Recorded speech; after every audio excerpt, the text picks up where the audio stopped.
नमस्कार दोस्तों, स्वागत है आपका मेरे YouTube चैनल में कंसल्ट विद विष्णु गुप्ता में। और आज दोस्तों हम लाए हैं एक नया बिल्कुल टॉपिक जिसका नाम है फॉरेस्ट कंजर्वेशन अमेंडमेंट एक्ट 2023। जैसा कि आप सभी जानते होंगे कि परसों जॉइंट पार्लियामेंट्री कमेटी ने एक अपनी रिपोर्ट टेबल करी है हमारे लोकसभा के अंदर, क्योंकि आपको पता ही होगा कि देश में अभी फिलहाल मानसून सेशन चल ही रहा है। तो उसमें उन्होंने अपनी जेपीसी ने एक रिपोर्ट सौंपी है। देखेंगे कि इस रिपोर्ट में क्या है। हम ये भी समझने की कोशिश करेंगे फॉरेस्ट कंजर्वेशन एक्ट आखिर था क्या, क्यों इसकी भारत को जरूरत पड़ी। हर तरीके से इसका हम पर्सपेक्टिव देखेंगे, समझने की कोशिश करेंगे आखिर क्यों हमको ये सारा काम करना पड़ा। तो चलिए आइए शुरू करते हैं। दोस्तों, जैसा कि आपको इसके नाम से साफ जाहिर हो रहा है, इसका नाम है forest conservation amendment act 2020। Amendment क्यों लगाया? क्योंकि देखिए, जब सरकार किसी कानून में बदलाव लाना चाहती है तो उसमें कुछ ना कुछ चेंजेस करे जाते हैं। चेंजेस पॉजिटिव भी हो सकते हैं, चेंजेस नेगेटिव भी हो सकते हैं। तो इसी चीज को ध्यान में रखते हुए भारत सरकार ने इस बार मन बना लिया है कि वो कहीं ना कहीं फॉरेस्ट कंजर्वेशन एक्ट में चेंज करने जा रहे हैं। अगर हम बात करें फॉरेस्ट कंजर्वेशन एक्ट की, तो आखिर ये है क्या? तो देखिए, 1980 में भारत सरकार के द्वारा एक कानून बनाया गया जिसमें बोला गया कि भारत में जितने तरह के जंगल हैं उनको हम क्या करेंगे, एक तरह से प्रोटेक्ट करेंगे। प्रोटेक्ट करते समय हमने देखा कि भाई आखिर हमारे जंगलों में धीरे धीरे क्या हो रहा है, रिडक्शन हो रहा है चीज का, क्योंकि बड़े पैमाने पर उस समय क्या पेड़ काटे जा रहे थे। ठीक है ना। काफी ऐसी प्रजातियां हैं जो पेड़ों पर निर्भर करती हैं, उनके आवास उनसे छीन रहे थे। तो भारत सरकार ने सोचा क्यों ना हम इसमें एक नयापन लाएं और इसको चीजों को रिजर्व कैटेगरी में डाल दें। तो जंगलों का भी सरकार ने क्या करा, आरक्षित और अनारक्षित, मतलब रिजर्व और अनरिजर्व, उसमें इसका डिवाइडेशन करने को मिला। तो चलिए देखते हैं। देखिए, भारत चाहता क्या है बेसिकली इस कानून में जो चेंजेस कर रहा है। तो पहला क्या है, वन संरक्षण। वन संरक्षण का मतलब आप समझिए, वन संरक्षण का मतलब सरकार का ये उद्देश्य है कि वो जंगलों को बचाना चाहती है, यानी फॉरेस्ट का क्या करना है, कंजर्वेशन करना है एक तरह से। दूसरा है जैव विविधता। जैव विविधता का मतलब होता है बायोडाइवर्सिटी। बायोडाइवर्सिटी में जीव जंतु सभी तरह के आपको देखने को मिलेंगे। तीसरे नंबर पर जलवायु परिवर्तन, जिसको हम कहते हैं क्लाइमेट चेंज। तेजी से क्या हो रहा है, हमारी पृथ्वी जो है वो गर्म होती जा रही है। CO2 का इतनी मात्रा में इंसान उत्सर्जन कर रहा है जिस वजह से बड़ी मात्रा में पृथ्वी का जो तापमान है, औसत तापमान है, वो 2 डिग्री से भी ऊपर जा रहा है। आने वाली 21वीं सदी में कहीं ना कहीं आपको इसका पूरा एक प्रभाव देखने को मिलेगा। तो देखिए, पहला है वन संरक्षण, दूसरा है जैव विविधता, तीसरा जलवायु परिवर्तन। अगर हम बात करें इन तीनों से उत्पन्न समस्याओं का समाधान करने में भारत क्या है, सक्षम है। अब भारत लड़ने में इनके से क्या है, सक्षम है। लड़ाई किस विरुद्ध? लड़ाई हम ये चाहते हैं कि हम क्यों ना अपने जंगलों को प्रोटेक्ट करें, अच्छे तरह से प्रोटेक्ट करें। कुछ ऐसे कानून बनाए जाएं ताकि लोग उसको अपने पूरी तरीके से क्या करें, कोशिश करें, बचाए रखने की कोशिश करें। तो देखिए, रिसेंटली जेपीसी ने रिपोर्ट दी, जॉइंट पार्लियामेंट्री कमेटी ने अपनी रिपोर्ट जारी करी है फॉरेस्ट कंजर्वेशन को लेकर। तो समझने की कोशिश करते हैं कि आखिर इसकी क्या क्या उद्देश्य है। तो पहला उद्देश्य अगर आप देखेंगे ऑब्जेक्टिव में से, तो पहला है देश में जंगल का क्या होगा, विस्तार होगा।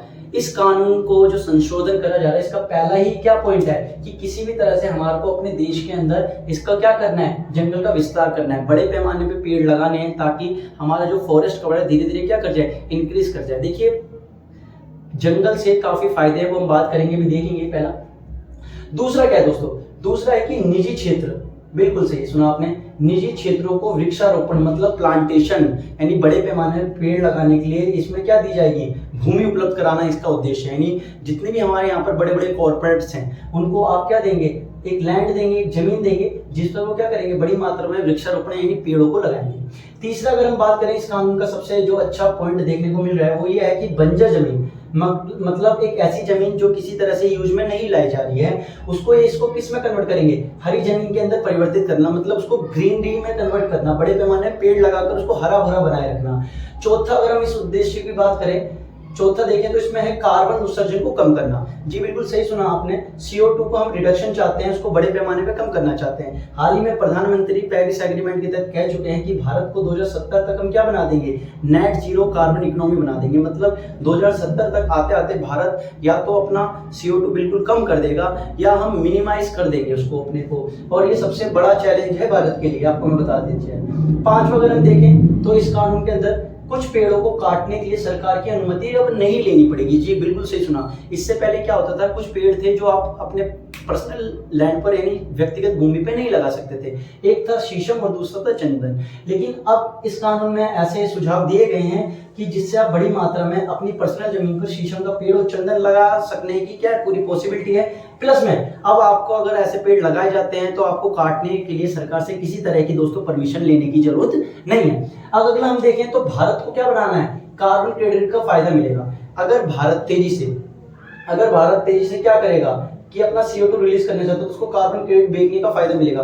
अभी बेसिकली हम बात करेंगे कार्बन क्रेडिट होता क्या है, तो आप इसको ऐसे समझिए, भारत ने इस साल 100 टन CO2 रिलीज करा, लेकिन आने वाले समय में हमारी लिमिट है 200 टन की, लेकिन हमने सिर्फ 100 टन यूज करा, मतलब हमारा 100 टन जो CO2 हम रिलीज कर सकते थे एक साल के अंदर वो हमने रिलीज नहीं करा। तो वो 100 टन हम ऐसी कंपनियों को बेच सकते हैं जो ज्यादा रिडक्शन करते हैं, तो उसके बदले वो हमारे को क्या देंगी, पैसा देंगी। तो धीरे धीरे हमारे को ये देखने को मिल रहा है कि भारत जो है वो अपने कार्बन क्रेडिट बेचकर काफी बड़े पैमाने पे क्या कर सकता है, पेड़ों का विस्तार कर सकता है। इससे हमारे देश में क्या आएगा, एक अनवीकरणीय ऊर्जा के स्रोत लगेंगे, रिन्यूएबल रिसोर्सेज का हमको फायदा मिलेगा। और लास्ट में इसका कानून क्या है कि किसानों की आपको क्या करनी है, फार्मर्स की इनकम को डबल करने में हमारे को क्या मिलेगी, मदद मिलेगी। आज सबसे बड़ा प्रॉब्लम क्या है हमारे देश में, जो हमारे किसान भाई लोग हैं वो इतने बड़े पैमाने पे इतनी मेहनत मजदूरी कर कर हम लोगों के लिए अनाज वगैरह उगाते हैं, लेकिन फिर भी हमारे देश में आज भी कृषि पिछड़ी हुई अवस्था में देखने को मिलती है। उसके काफ़ी चैलेंजेस हैं, हम उस पर कभी किसी और दिन नई वीडियो बना के बात कर लेंगे।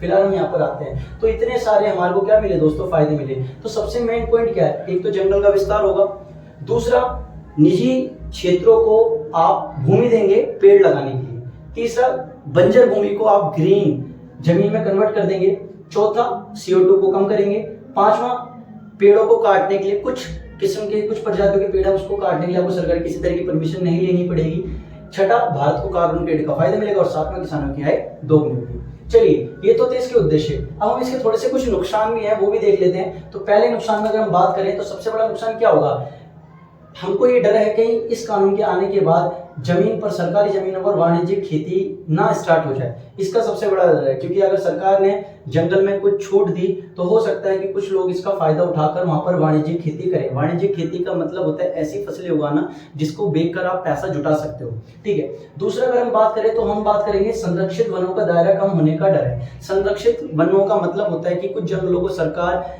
हंटर्स और गैदरर्स, मतलब ऐसे लोगों से बचाना चाहते हैं जो शिकार वगैरह की एक्टिविटी जंगलों में करते हैं। अगर सरकार ने इसमें ढील दी तो हो सकता है कि बड़े पैमाने पर इन जंगलों में रहने वाले जीव जंतु और प्लस में पेड़ों को नुकसान होने का डर है। तीसरा, जैव विविधता पर असर पड़ सकता है, बिल्कुल सही सुना, बायोडाइवर्सिटी इंपैक्ट कर सकती है, और वो भी हिमालय जैसे एक संवेदनशील क्षेत्र के अंदर। वहीं अगर हम बात करें तो सरकारी वनों पर फैक्ट्री लगने का डर है बहुत बड़ी मात्रा में। ये भी डर है कि कहीं भाई ऐसा ना हो कि सरकार की जो जमीन है उसमें बड़ी मात्रा में आप क्या लगा दें, फैक्ट्री वगैरह लगा दें। तो दोस्तों ये था हमारा सबसे इंपॉर्टेंट पैराग्राफ, लेकिन अब जानते हैं कि कुछ थोड़ा विशेष देख लेते हैं आखिर इसमें फायदा क्या है। पहला विशेष में अगर हम देखें स्पेशल में तो क्या है, भारत को अपना फॉरेस्ट कवर जो कि 33% तक लेकर जाना है पेरिस एग्रीमेंट के थ्रू। अभी हम 22% पर है, तो कहीं ना कहीं अगर भारत सरकार ने बड़े पैमाने पर ग्रीनरी लगवाना स्टार्ट कर दिया, बड़े पैमाने पर प्लांटेशन ड्राइव हमारे देश में हुआ, तो भारत अपना समय से पहले ही जो ये फॉरेस्ट कवर है, मतलब बड़े पैमाने पर जंगलों को बढ़ाने का जो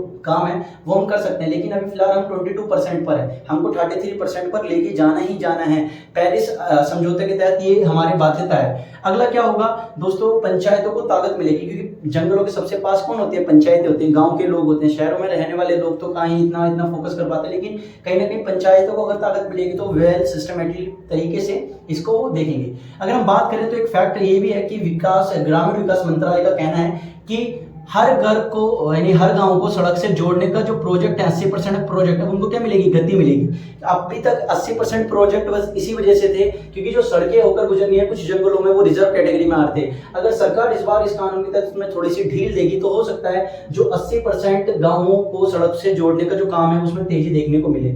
आइए बात करते हैं, कितना सारा हमने देखा तो अब थोड़ा सा पेड़ों का भी देख लेते हैं। आप देखिए पेड़ लगाना बहुत इंपॉर्टेंट है। देखिए पेड़ की वजह से मानव अस्तित्व आज है इस पृथ्वी पर ना, अगर पेड़ नहीं होंगे तो हम सब नहीं होंगे। अगर हम बात करें पेड़ों के फायदे की तो सबसे पहला फायदा क्या होता है, ये हमारे को फ्रेश ऑक्सीजन देता है, मतलब ऑक्सीजन की क्या करता है, पर्यावरण में बढ़ोतरी करता है। अगर हम देखें तो दुनिया में सबसे ज्यादा 1/3 जो ऑक्सीजन रिलीज करने का काम है वो कौन करता है, आपका अमेज़न वर्षावन, ठीक है, अमेज़न फॉरेस्ट करता है। दूसरी चीज, पेड़ों को लगाने से क्या होता है, CO2 कम होता है, क्योंकि आपको पता है जो पेड़ होते हैं वो क्या करते हैं, CO2 को रिलीज नहीं करते बल्कि वो एब्जॉर्ब करते, बल्कि ऑक्सीजन रिलीज करते, तो पेड़ों का सबसे अच्छा फायदा ही है। ठीक है। तीसरा अगर हम देखें तो बहुत सारे ऐसे देश में पेड़ हैं जो फल फूल और सब्जियां भी देते हैं, जिससे इंसानों का पेट वगैरह भरता है। कुछ पेड़ ऐसे भी होते हैं जिनसे दवाइयां बनाई जाती हैं, जैसे अर्जुन की छाल आपने सुना होगा। अर्जुन की छाल हार्ट अटैक के जो पेशेंट होते हैं उनको कितनी बेनिफिट होती है, इसके काफी ज्यादा असर देखे गए साइंटिफिक तौर पर। अगर हम बात करें तो पेड़ों को लगाने से बड़ी मात्रा में भूमि अपरदन को हम रोक सकते हैं, यानी सोइल इरोजन। बड़े पैमाने पे क्या होता है, मट्टी का कटाव होता है, तो उसको भी हम रोक सकते हैं। अगला क्या होता है कि जंगलों में पुराने समय में क्या होता था, लोगों पे जब ये फ्यूल्स वगैरह नहीं थे, एलपीजी वगैरह नहीं थी, तो उस समय जो लोग करते थे वो जलावन की लकड़ियां लेकर आते थे और खाना उस पर बनाते थे, तो लोगों को इससे जलावन की लकड़ियां भी प्राप्त होती थी। तो इतने सारे फायदे हैं इनके, पेड़ लगाने के फायदे हैं। अगर हम नुकसान की बात करें तो कोई नुकसान नहीं है अगर देखा जाए तो, बस एक सेटिस्फेक्शन, लोग बस ये बहाना देते हैं कि भाई ये पेड़ क्या थोड़ी जमीन घेरता है, बस ये इसका नुकसान। लेकिन आप देखिए इसके फायदे कितने हैं। फ्रेश ऑक्सीजन मिल रहा है, कार्बन डाइऑक्साइड कम हो रहा है, फल फूल सब्जियां दवाइयां ये सब मिल रही हैं। तीसरी बात, भूमि अपरदन कम हो रहा है। तो इतने सारे प्रोजेक्ट हैं, और सरकार को आखिर ऐसा क्यों करना पड़ा? तो देखिए बेसिकली क्या है, 40 साल पुराना ये कानून है, तो इसमें क्या है, 40 साल के बाद आज हम 2030 में आ चुके हैं। अगर हम बात करें तो आने वाला समय भारत का ही समय है, क्योंकि बड़े पैमाने पे भारत में एफडीआई, फॉरेन डायरेक्ट इन्वेस्टमेंट आ रहा है, और काफ़ी आपने चीज़ें देखी होंगी कि आने वाले समय पे पेड़ों का काफ़ी महत्व बढ़ेगा, क्योंकि व्यक्ति ज़्यादातर जहाँ पर हरियाली होती है वहीं रहना पसंद करता है। तो ये काफ़ी अच्छे इसके बेनिफिट्स हैं, और उम्मीद करता हूँ दोस्तों आज मेरे द्वारा दी गई छोटी सी जानकारी आपके काम जरूर आई होगी। ठीक है ना, तो ये मेन फैक्ट था। तो अब इसी के साथ दोस्तों विदा लेने का समय आ गया, लेकिन आप लोगों से एक रिक्वेस्ट है, अगर आपको मेरे द्वारा दी गई इस जानकारी में कुछ अच्छा लगा हो तो प्लीज करके आपसे हाथ जोड़ के विनती है कि इसको अच्छे से अच्छे लोगों तक आपको सब्सक्राइब करना है। ठीक है ना, सब्सक्राइब करिए, शेयर करिए अपने फैमिली के साथ, अपने दोस्तों के साथ। आप लोगों का सपोर्ट मिलेगा तो ऐसी वीडियोस बनाने का क्या है, थोड़ा कॉन्फिडेंस अप होता है। ठीक है, तो आपका धन्यवाद, नमस्कार। अगले हफ्ते मिलेंगे एक नई वीडियो के साथ। जय हिंद,